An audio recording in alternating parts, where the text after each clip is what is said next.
Welcome. My name is Penelope Chatterton. Welcome to Awaken the Dream. My friends, I have a friend back with me today that I haven't seen in a while, and she looks better than ever, and I'm jealous. Her name is Dr. Christine Soley. She is a medical cardiologist, and she works with healing and overcoming many, many difficulties that we all suffer from. And I don't even know where to begin with Christine, but I always want to ask my guests, how did you ever get into this angle? This focus from being a medical doctor. Did you go to med school saying, this is where I'm going to end up? Or did you just go to med school to think in terms of the regular stuff? Well, actually, I have had an interesting journey. I always was going to be a doctor from the time I was a little girl. And of course, this was when women didn't go into medicine. It was a male profession. And everybody said, girls can't become doctors. And except my mother said, yes, you can. Yay, and I just always kind of did what I said I was going to do. And so I went to college. I applied to medical school. I went to the Medical College of Pennsylvania down in Philadelphia. I got my MD degree in 1970. I did my internship, my residency, my cardiology fellowship, all at the Medical College of Pennsylvania. Very conventional. Yeah, okay. And I should mention, you know, conventional medicine doesn't teach you how to be holistic. Amen. Well, I mean, really doesn't. Our first 2 years of medical school, actually, we do learn how the human body works. We have anatomy, we have physiology, we have biochemistry. We learn, you know, how do cells work? What are all the little happenings that are going on inside the cell? Who helps who? And we pass the exam at the end of 2 years, and it's never mentioned again. Well, anatomy is. Oh, okay. But biochemistry, physiology, really never, ever emphasized again in our whole careers. Interesting. Third and fourth year of medical school, we learn what tests to order to come up with the diagnosis. And then once we have a diagnosis, what drugs and procedures to pick from. Now that's the medicine you're familiar with. You bet. Well, and that's what I was trained in. I had no nutrition training, no wellness, no prevention, no health maintenance, no spirituality. There was no training like that in medical school, and there still isn't. There still isn't. There may be a bit now, but yeah, not much. Yeah.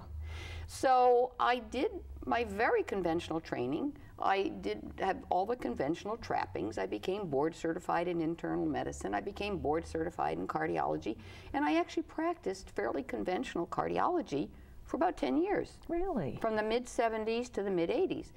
And it occurred to me then, this doesn't make any sense.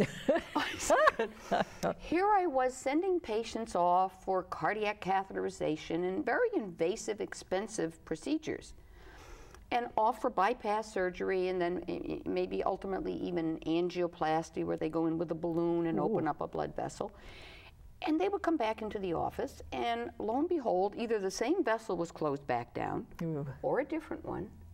And I said, well, that was $10,000, $50,000, $100,000. Where did it get us? Yeah. And I said, you know, this vascular disease, cardiovascular disease, is a systemic disease. What does that mean? Your whole body. Okay. You got all these arteries all over your whole body. Okay. And it isn't just an artery in your heart that's narrowed.